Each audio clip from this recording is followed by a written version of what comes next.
2019 मध्ये जेव्हा अजित पवारांनी शपथ घेतली होती तेव्हा त्यांनी एकट्यांनीच घेतली होती।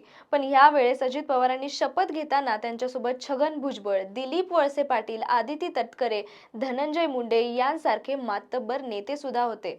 त्यामुळे अजित पवारांचा बंड यशस्वी झाला का की शरद पवारांचं ह्यामध्ये सुद्धा काही ना काहीतरी कारस्थान होतं। नमस्कार, मी तन्वी सोनोने आणि द ग्रेट स्टेटच्या ह्या व्हिडिओमध्ये आपण एक इंटरेस्टिंग गोष्ट जाणून घेणार आहोत की शरद पवारांचा अजित पवारांना होता का पाठिंबा। आता हे प्रश्न उपस्थित होण्यामागे शरद पवारांची राजकीय खेळी हे कारण तर आहेच। शरद पवारांची राजकीय कारकिर्दी ज्या सरकारपासून सुरू झाली तो पक्ष सुद्धा असाच फुटून तयार झालेला होता। त्यामुळे शरद पवारांसाठी ही फुटाफुटी काही नवीन नाहीये।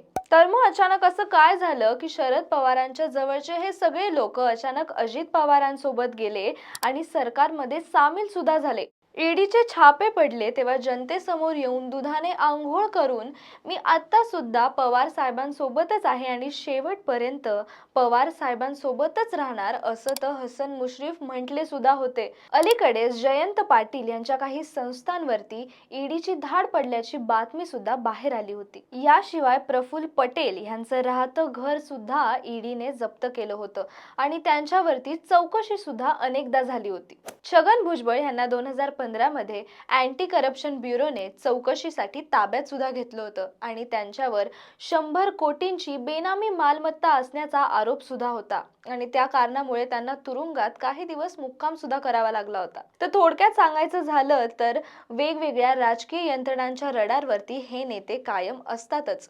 तर ह्या वेगळ्या होणाऱ्या कार्यवायांना कंटाळून स्वतः शरद पवारांनीच काही नेत्यांना पक्ष सोडून जाण्याचा सल्ला दिला असेल का अशी चर्चा आता राजकीय वर्तुळात रंगली आहे। या सगळ्या घडलेल्या प्रकरणानंतर जेव्हा शरद पवारांनी पत्रकार परिषद घेतली तेव्हा त्यांच्या एकूणच हावभावावरून ते रिलॅक्स वाटत होते। जेव्हा काही पत्रकारांनी त्यांना भुजबळांबद्दल प्रश्न विचारले तेव्हा शरद पवार मार्मिकपणे म्हणाले की भुजबळ मला राजभवनात काय चालू आहे बघून येतो असं म्हणाले आणि काही वेळानंतर फोन करून सांगितलं की मी सुद्धा शपथ घेतोय। यानंतर जेव्हा काही पत्रकारांनी शरद पवारांना आता पक्षाचं आणि चिन्हाचं काय असे प्रश्न विचारले तेव्हा शरद पवार म्हणाले की या आधीही त्यांनी गाय वासरू, बैलजोडी, चरखा या चिन्हांवर सुद्धा निवडणुका लढल्या आहेत। त्यामुळे चिन्ह गेलं तर काहीही फरक पडत नाही। अजित पवारांविरुद्ध काही कायदेशीर कारवाई करणार की नाही यावर शरद पवार काहीच बोलले नाही। त्यामुळे अजित पवारांनी केलेल्या या बंडाला शरद पवारांचा पाठिंबा आहे का असा प्रश्न पुन्हा एकदा उद्भवतो। यानंतर प्रफुल्ल पटेल यांच्याबद्दल बोलताना ते म्हणाले की प्रफुल्ल पटेल आणि सुनील तटकरे यांची नियुक्ती मी पक्षाच्या मुख्य पदांवरती केली होती, तरीही त्यांनी माझ्यासोबत असं का केलं ह्याचे प्रश्न मी त्यांना भविष्यात नक्की विचारेल। प्रफुल्ल पटेल यांच्याबद्दल बोलायचं झालं तर 2019 पासूनच भाजप सोबत सलोख्याचे संबंध ठेवण्याचा प्रयत्न हा यांचा होताच। महाविकास आघाडीचं सरकार जेव्हा बनलं तेव्हा सुद्धा 3 पक्षांचं सरकार टिकू शकणार नाही असं वक्तव्य सुद्धा प्रफुल्ल पटेल यांनी केलं होतं। त्यानंतर शरद पवार असंही म्हणाले की अजित पवारांसोबत जे आमदार गेलेत त्यांनी पुन्हा मला संपर्क करून हे सुद्धा सांगितलं की आमच्याकडून जबरदस्तीने सह्या करून घेतल्यात। आता परिस्थिती निवळली की आम्ही स्वगृही पुन्हा येऊ असं सुद्धा त्या आमदारांनी सांगितलंय। पण आता याला शरद पवारांचं राजकारण म्हणावं का की त्यांचा फक्त एक आशावाद। मध्यंतरी एका भाषणात शरद पवार आपल्या आयुष्यात एकदा तरी सुप्रिया सुळे यांना महाराष्ट्राची मुख्यमंत्री करतील असं सुद्धा म्हणाले होते। 2019 मध्ये राष्ट्रपती राजवट उलटवून लावण्याच्या पवारांच्या खेळीत अजित पवारांना चांगला शह मिळाला होता। त्यामुळे तेव्हा सुद्धा अजित पवार नॉट रिचेबल झाले होते। तेव्हा शरद पवारांनी आपल्या पत्नीला म्हणजेच प्रतिभाताईंना अजित पवारांची समजूत काढायला सांगितली होती। खरं तर असं वाटतंय तेव्हापासूनच अजित पवारांची मनभेद व्हायला सुरुवात झाली होती।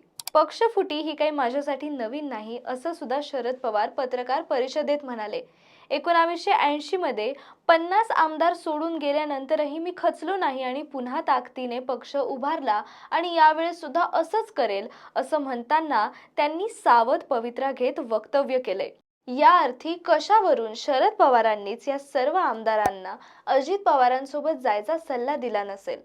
म्हणजे अगदीच शरद पवारांनी जेव्हा राजीनामा दिला होता आणि पत्रकार परिषद घेतली, त्या परिषदेत सुद्धा ज्या पद्धतीने अजित पवार वागत होते, ते सगळं बघून भविष्यात अजित पवार काही वेगळा विचार करू शकतील ह्याची चर्चा सुद्धा राजकीय वर्तुळात होतीच. पण शरद पवारांना सुद्धा ह्याची काही कल्पना होती का? हा एक महत्त्वाचा प्रश्न सुद्धा पुन्हा एकदा उभा राहतोय. अजित पवारांनी केलेल्या एका भाषणामध्ये माझ्यामध्ये पक्ष आणि सरकार चालवण्याची क्षमता असून सुद्धा पक्ष मला संधी का देत नाहीये याचा राग सुप्रिया सुळे यांच्याकडे वर्तवला सुद्धा होता. पण सुप्रिया सुळे यांनी या निर्णयात हस्तक्षेप करण्यासाठी नकार दिला. 5 वेळेस उपमुख्यमंत्री होऊन सुद्धा माझी गाडी काय पुढेच चालत नाहीये, मला सुद्धा राज्याचा मुख्यमंत्री व्हायचंय आणि त्यासाठीच मी पक्ष सोडून जातोय, असं सुद्धा अजितदादा पवार म्हणाले. अजित पवार यांनी अजूनही काही खुलासे केले. त्यांनी सांगितलं की 2019 मध्ये भाजप सोबत आमच्या काही बैठकी झाल्या होत्या, पण तेव्हा सुद्धा शरद पवार साहेबांनी भाजप सोबत जाण्यासाठी नकार दिला.